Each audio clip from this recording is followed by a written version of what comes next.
વડોદરામાંથી ભાજપનો સફાયો થશે? આ સવાલ એટલા માટે કારણ કે હવે વડોદરાની જનતા ભાજપ નેતાઓ પર આકરા પાણીએ છે। એક પછી એક ભાજપ નેતાઓને વડોદરાની જનતા ભગાડી રહી છે, ત્યારે વારો હવે કેયુર રોકડિયા।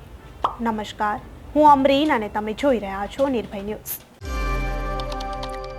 તંત્રના પાપે વડોદરાની જનતાએ અતિવૃષ્ટિમાં જે તારાજીના દ્રશ્યો સર્જાયા અને જે ભોગવ્યું તેને લઈને હવે વડોદરાવાસીઓ આકરા પાણીએ છે। વડોદરાવાસીઓ ભાજપ નેતાઓની લાલિયાવાડી હવે જરા પણ ચલાવી લેવાના મૂડમાં નથી। જે પણ ભાજપના ધારાસભ્યો તેમની મદદે પહોંચે છે ત્યારે વડોદરાવાસીઓ તેમની હકાલપટ્ટી કરે છે। ત્યારે કેયુર રોકડિયા પણ અનાજની કીટનું વિતરણ કરવા પહોંચ્યા, ત્યારે વડોદરાવાસીઓએ કેયુર રોકડિયાને પણ ભગાડી મૂક્યા। પહેલા તો એ દ્રશ્યો પર નજર કરીએ જ્યાં કેયુર રોકડિયા અનાજની કીટ લઈને પહોંચે છે, પરંતુ એ ટ્રકને વડોદરાવાસીઓ હીરાપરા વિસ્તારના જે લોકો છે તે ટ્રકને પાછું મોકલે છે અને કહે છે અમારે કોઈ મદદ જોતી નથી। પહેલા તો ધારાસભ્યનો ઉધડો લઈ નાખે છે, સવાલોનો મારો ચલાવે છે, બબાલ કરે છે અને પછી કેયુર રોકડિયાને ધકેલી મૂકે છે, ત્યાંથી પાછા કાઢે છે। પહેલા તો એ દ્રશ્યો પર નજર કરીએ।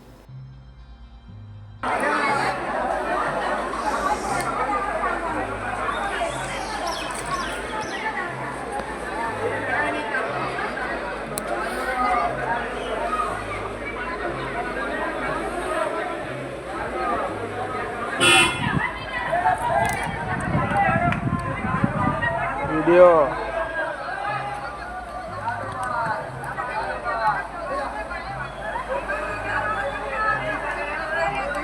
तारे से लावे बधा ना पड़े એટલે ના ઉપર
વડોદરાની જનતા મૂર્ખ નથી।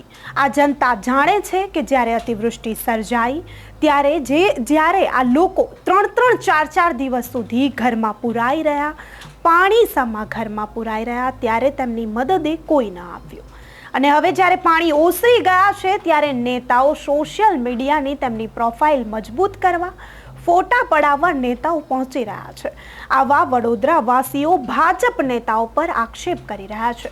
વડોદરાવાસીઓ કહી રહ્યા છે કે અમે ભોગવી રહ્યા છીએ તે તંત્રના પાપે ભોગવી રહ્યા છીએ, ત્યારે વડોદરાવાસીઓ એક પછી એક ભાજપ નેતાઓની હકાલપટ્ટી કરી રહ્યા છે।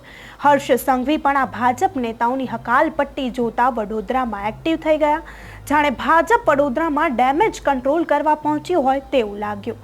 ત્યારે હવે વડોદરાવાસીઓ જરા પણ ચલાવી લેવાના મૂડમાં નથી। ધારાસભ્ય કેયુર રોકડિયાની પણ તેમણે ભગાડી દીધા। ત્યારે જોવાનું રહેશે કે શું હવે વડોદરામાં ભાજપ મજબૂત થઈ શકશે? હર્ષ સંઘવીના જે આંટા ફેરા છે, હર્ષ સંઘવી જે વડોદરામાં ડેમેજ કંટ્રોલ કરવાનો પ્રયત્ન કરી રહ્યા છે, ત્યારે શું હર્ષ સંઘવી વડોદરામાં ડેમેજ કંટ્રોલ કરી શકશે? તમને શું લાગે છે કે શું વડોદરામાં ભાજપ હવે નબળી પડી રહી છે? અમને કમેન્ટ કરી ચોક્કસથી જણાવજો તથા અમારી ચેનલ નિર્ભય ન્યૂઝને લાઇક, શેર અને સબસ્ક્રાઇબ કરવાનું ભૂલશો નહીં। આભાર।